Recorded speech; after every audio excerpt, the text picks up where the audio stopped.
Hello friends, आप सभी का आपके यूट्यूब चैनल हिंदी अभिलाषा में मैं स्वागत करती हूँ। देखिए फ्रेंड्स, पिछली वीडियो में आप लोगों को मैंने अलंकार बताया था, उसी को आज हम लोग फिर से कंटिन्यू करेंगे। अर्थ अलंकार का जो दो भेद रह गया था, एक अतिशयोक्ति अलंकार और एक मानवीयकरण अलंकार, आज हम लोग उसी को ही डिस्कस करेंगे। तो चलिए फ्रेंड्स, वीडियो स्टार्ट करते हैं। तो सबसे पहला जो अलंकार है वो है अतिशयोक्ति अलंकार। देखिए फ्रेंड्स, अतिशयोक्ति का अर्थ ही होता है जब हम किसी बात को बढ़ा चढ़ाकर बोलते हैं। अतिशयोक्ति का मतलब ही है बढ़ा चढ़ाकर वर्णन करना। तो इसको हम पढ़ते हैं पहले, उसके बाद मैं आपको समझाऊंगी। जब किसी वस्तु, व्यक्ति आदि का वर्णन बहुत बढ़ा चढ़ाकर किया जाता है, मतलब क्या है, यहाँ पे वर्णन वस्तु का भी हो सकता है, किसी व्यक्ति का भी हो सकता है। ऐसा कंपलसरी नहीं है कि व्यक्ति का ही होगा या किसी वस्तु का ही होगा।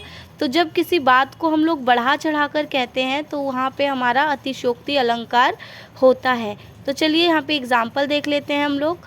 हनुमान की पूँछ में लगन न पाई आग, लंका सिगरी जल गई, गए निशाचर भाग। तो यहाँ पे देखिए फ्रेंड्स, यहाँ पे बताया गया है कि हनुमान की पूँछ में आग भी नहीं लग पाई जब तक सारी की सारी लंका भी जल गई और जो निशाचर थे वो भी भाग गए।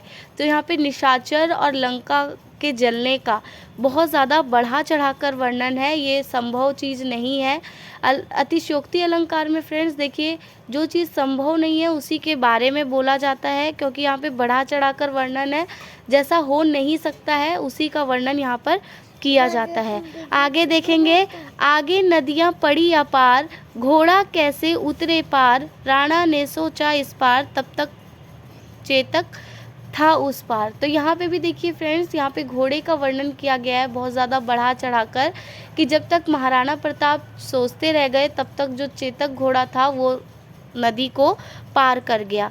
आगे देखेंगे, धनुष उठाया ज्यों ही उसने और चढ़ाया उस पर बाण, धरा सिंधु नभ कापे सहासा, विकल हुए जीवों के प्राण। तो यहाँ पे क्या बताया गया है, यहाँ पे बताया गया है कि जैसे ही अर्जुन ने धनुष उठाया वैसे ही जो धरती थे, सिंधु थे, नभ थे, वो सारे कांपने लगे और ऐसा लगा जैसे कि जीवों के प्राण अब छूट ही जाने वाले हैं। तो यहाँ पर भी इन सभी चीज़ों का बढ़ा चढ़ाकर वर्णन है, इसीलिए यहाँ पर हमारा अतिशयोक्ति अलंकार है। तो चलिए फ्रेंड्स, अब दूसरा अलंकार समझते हैं। दूसरा जो अलंकार है फ्रेंड्स वो है मानवीयकरण अलंकार। मानवीयकरण अलंकार का मतलब होता है जब हम किसी बात को मानवीयकरण अलंकार का मतलब होता है फ्रेंड्स, जब हम लोग किसी वस्तु, व्यक्ति की मतलब कि किसी प्राकृतिक वस्तुओं की तुलना, जब हम लोग जैसे प्राकृतिक वस्तुएं जैसे पेड़ पौधे, बादल आदि की तुलना जब हम लोग मानव भावनाओं से करते हैं, मानव भावनाओं के साथ उनका वर्णन करते हैं, तो उसी को हम लोग मानवीयकरण अलंकार कहते हैं। तो देखिए फ्रेंड्स, इसको हम लोग पहले पढ़ लेते हैं। जब प्राकृतिक वस्तुओं जैसे पेड़ पौधे, बादल आदि में मानवीय भावनाओं का वर्णन हो, मतलब क्या है कि जो चीज़ें मनुष्य करते हैं, जब वो चीज़ें प्रकृति के लिए किया जाए या कहा जाए तो वो चीज़ों को हम मानवीयकरण अलंकार कह सकते हैं। मतलब क्या है कि प्रकृति को बिल्कुल सजीव बता दिया जाए। जैसे फूल हंसे कलियां मुस्काई। तो यहाँ पे आप देख सकते हैं फ्रेंड्स कि फूल और मुस्काना और हंसना ये मानवीय गुण है, ना कि प्राकृतिक गुण, लेकिन प्राकृतिक को मानवीय गुणों से जोड़ा गया है, तो इसीलिए यहाँ पे मानवीयकरण अलंकार है। मेघ आए बड़े बन ठन के सवर के। तो यहाँ भी आप देख सकते हैं फ्रेंड्स कि बन ठन कर कौन आता है, बन ठन कर कोई व्यक्ति आ सकता है, ना कि मेघ आते हैं।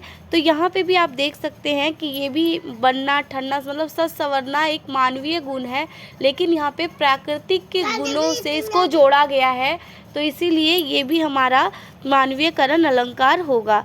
सागर के उर पर नाच नाच करती है लहरें मधुर गान। तो देखिए फ्रेंड्स, गाना और नाचना एक मानवीय गुण है, इसीलिए यहाँ पे भी प्रकृति को नाचता गाता बताया गया है, तो इसीलिए यहाँ पर भी हमारा मानवीयकरण अलंकार ही होगा। तो देखिए फ्रेंड्स, आशा करती हूँ आपको ये वीडियो अच्छी लगी होगी, और अगर आपको ये वीडियो अच्छी लगी फ्रेंड्स तो प्लीज़ इसको लाइक शेयर सब्सक्राइब करें, ताकि आने वाले समय में मैं आपको और भी अच्छी अच्छी वीडियो देते जाऊँ। Thank you friends.